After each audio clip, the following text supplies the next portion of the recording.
Assalamualaikum warahmatullahi wabarakatuh. Perkenalkan, nama saya Miko Aprilindo Yosiawan. Di sini saya akan menjelaskan tentang materi dari chapter 5, klasifikasi tanah. Saya dari kelompok 8 dengan NIM 202305010774. Di sini saya akan memberikan penjelasan materi dengan PPT. Pada chapter 2 yaitu menjelaskan tentang asal-usul tanah dan ukuran butiran. Yang pertama, pengenalan sifat tanah. Klasifikasi tanah menggunakan sistem seperti USCS dan ASHTO. Kedua, struktur dan komposisi tanah mempengaruhi perilaku mekanik. 3. Parameter dasar meliputi kadar air, void ratio, dan porositas. Yang kedua, sifat fisik tanah. 1. Kadar air, densitas, void ratio, dan derajat kejenuhan. Plastisitas tanah diukur melalui LL, PL, dan PI. 3. Permeabilitas tanah menggambarkan kemampuan aliran air. Yang ketiga, sifat mekanika tanah. 1. Konsistensi tanah. LL, PL, PI. 2. Kekuatan geser tanah atau Mohs kolom. 3. Pemadatan dan konsolidasi mempengaruhi stabilitas struktur. Yang keempat, hidrolika tanah. Permeabilitas aliran air di tanah berdasarkan hukum Darcy. 2. Tekanan air pori mempengaruhi tegangan efektif. 3. Jaringan aliran digunakan untuk analisis Sepage. Yang kelima, konsolidasi dan penurunan tanah. 1. Konsolidasi primer dan sekunder. 2. Parameter utama koefiensi konsolidasi atau CV dan indeksi kompresi atau CC. 3. Penurunan dihitung menggunakan H0 dan E. Yang keenam, aplikasi geoteknik. 1. Desain fondasi, dangkal dan dalam, stabilisasi lereng dan dinding penahan tanah, perbaikan tanah, grouting atau pemadatan, mitigasi bencana, likuifaksi dan longsor.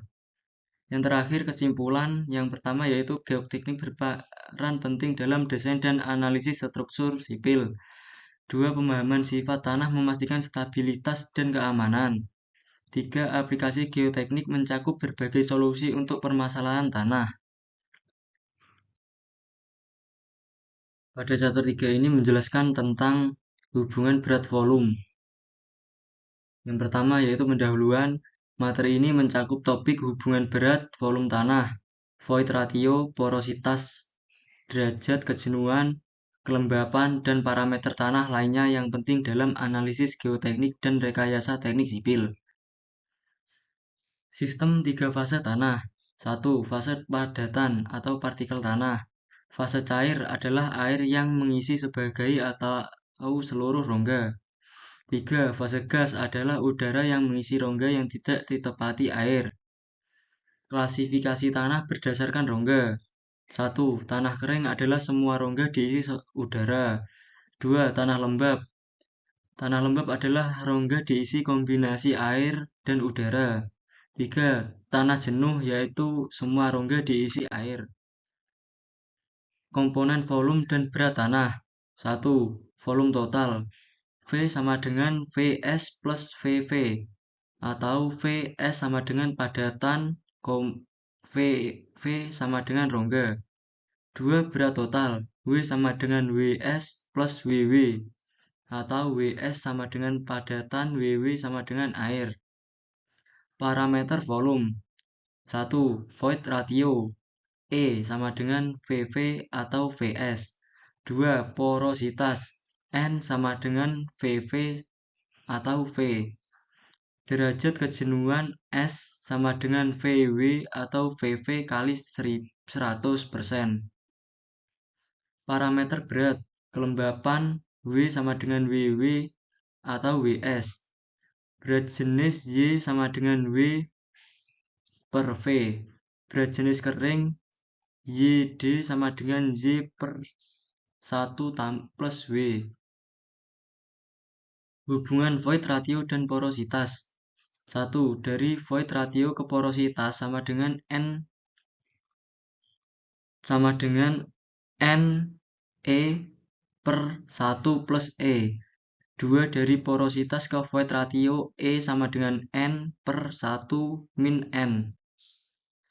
Berat jenis dan parameter lainnya. 1. Berat jenis tanah Y sama dengan 1 per W tutup kurung G S YW tutup kurung per 1 plus E.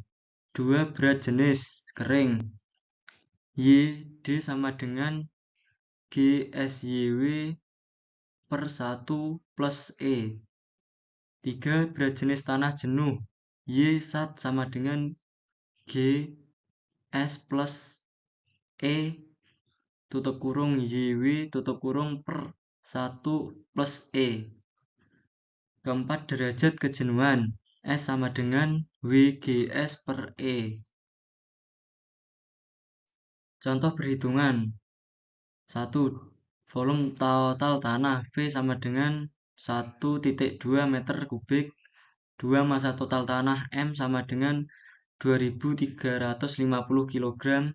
Kelembapan W sama dengan 8,6%. Berat spesifik tanah G S sama dengan 2,71. Hasil perhitungan. 1. Densitas basah P sama dengan 19.058,3 kg meter kubik. 2. Densitas kering PD sama dengan 1.803,8 kg meter kubik. 3. Void ratio E sama dengan 0,502. 4. Porositas N sama dengan 33,45%. 5. Derajat kejenuhan S sama dengan 46,43%. Volume air VW sama dengan 0,18615 meter kubik. Pada chapter 4 ini menjelaskan tentang plastisitas dan struktur tanah. Pendahuluan, plastisitas tanah adalah kemampuan tanah untuk dibentuk ulang pada kelembapan tertentu tanpa hancur. Parameter penting dalam plastisitas tanah adalah batas Atterberg. Contoh pertama yaitu batas cair LL, 2. Batas plastik PL, 3. Batas susut SL. Batas cair liquid limit atau disingkat LL, kelembapan di mana tanah mulai berperilaku seperti cairan. Metode pengukuran, metode cawan perkusi atau Casa Grande. 2. Metode kerucut jatuh atau Falcon. LL digunakan untuk klasifikasi tanah halus dan analisis sifat mekanis. Batas plastik atau plastik limit disingkat dengan PL, kelembapan di mana tanah mulai retak saat digulung menjadi benang diameter 3,2 mm. Digunakan untuk menghitung indeks plastisitas, menggambar sifat tanah dalam kondisi plastis. Indeks plastis atau plastic index atau PI. PI adalah rentang kelembapan di mana tanah berada dalam kondisi plastis. Rumusnya PI sama dengan LL min PL. Contohnya digunakan untuk klasifikasi tanah atau mengukur sifat plastis tanah. Batas susut atau SL. Kelembapan di mana tanah berhenti menyusut meskipun kehilangan kelembapan lebih lanjut. Min SL menunjukkan volume minimum tanah dalam kondisi kering. 2. Penting untuk mengevaluasi potensi penyusutan. Indeks likuiditas dan konsistensi. Indeks likuiditas atau LI, posisi kelembapan alami tanah relatif terhadap rentang plastisitas. Indeks konsistensi atau CI, tingkat kelakuan tanah. Contohnya LI lebih besar 1 sama dengan cair. 0 lebih kecil LI lebih kecil 1 sama dengan plastis. LI lebih besar 0 sama dengan padat. Aktivitas tanah atau activity. Rumus A sama dengan PI per persen fraksi lempung.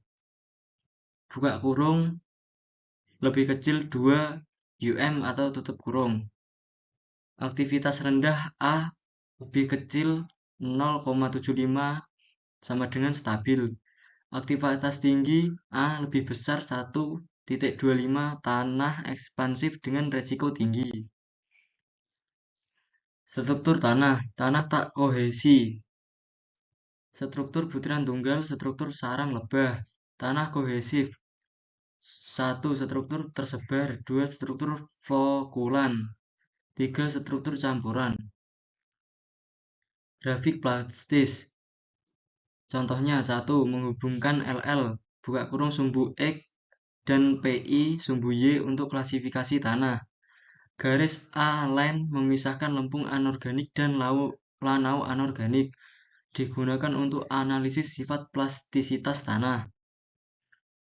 Ringkasan, batas Atterberg, LL, PL, SL adalah parameter penting untuk klasifikasi tanah halus. Grafik plastisitas digunakan untuk analisis plastisitas. Struktur tanah dan aktivitasnya mempengaruhi perilaku mekanis dan geoteknik. Pada chapter 5 yaitu menjelaskan tentang klasifikasi tanah.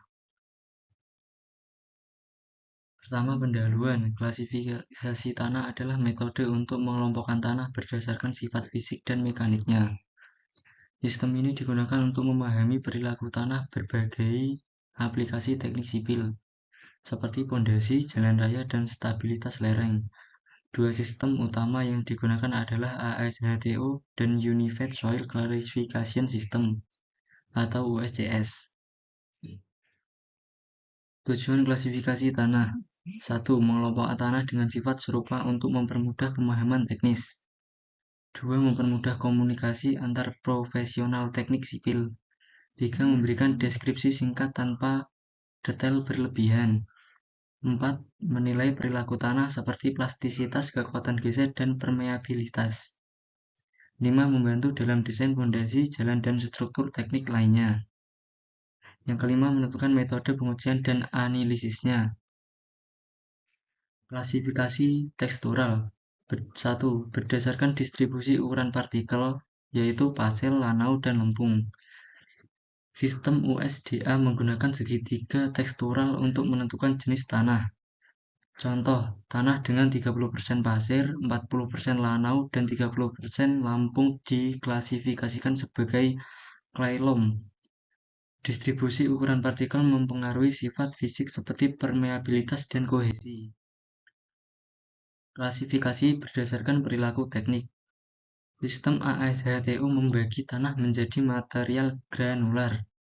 Kurang lebih 30% lolos nomor 200 dan material slate clay kurang dari 35% lolos nomor 200. Sistem USCS membagi tanah menjadi tanah kasar. Kurang 50% lolos nomor 200 dan tanah halus kurang lebih 50% lolos nomor 200. Parameter utama liquid limit LL, plastic limit PL, dan plastic index PI. Sistem klasifikasi ASHTO digunakan proyek jalan raya.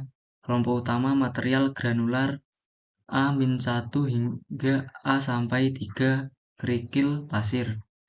Material slate clay A-4 hingga A7 lanau lempung. Group Index atau GI digunakan untuk mengevaluasi performa tanah. Contoh, tanah dengan 50% lolos nomor 200 LL, 30 PI sama dengan 10 diklasifikasikan sebagai A4. Sistem klasifikasi United Soil atau USCS cocok untuk berbagai aplikasi teknik sipil. Kelompok utama teknik kasar GW, GP, SW, SP, kerikil atau pasir. Tanah halus ML, MH, CL, CH, lanau atau lempung. Plastisitas digunakan untuk menentukan plastisitas tanah halus. Contoh, tanah dengan 77% lolos nomor 200 LL 63 sama dengan PI sama dengan 25 diklasifikasikan sebagai CH atau fat clay. Perbandingan sistem ASHTO dan USCS. AASHTO fokus pada kualitas subgrade untuk jalan raya. USCS memberikan deskripsi rinci untuk berbagai aplikasi teknik sipil. AASHTO menggunakan saringan nomor 10, sedangkan USCS menggunakan nomor 4 untuk membedakan gravel dan pasir. Group Index atau GI digunakan dalam AASHTO untuk menilai kualitas subgrade. Contoh tanah. AASHTO 1. Tanah granular dengan 20% lolos nomor 200 diklasifikasikan sebagai A1 atau B. Tanah street clay dengan 58% lolos nomor 200 LL sama dengan 30, PI sama dengan 10 diklasifikasikan sebagai A4. USCS sama dengan tanah dengan 77% lolos nomor 200 LL sama dengan 63, PI sama dengan 25 diklasifikasikan dengan CH atau flat clay.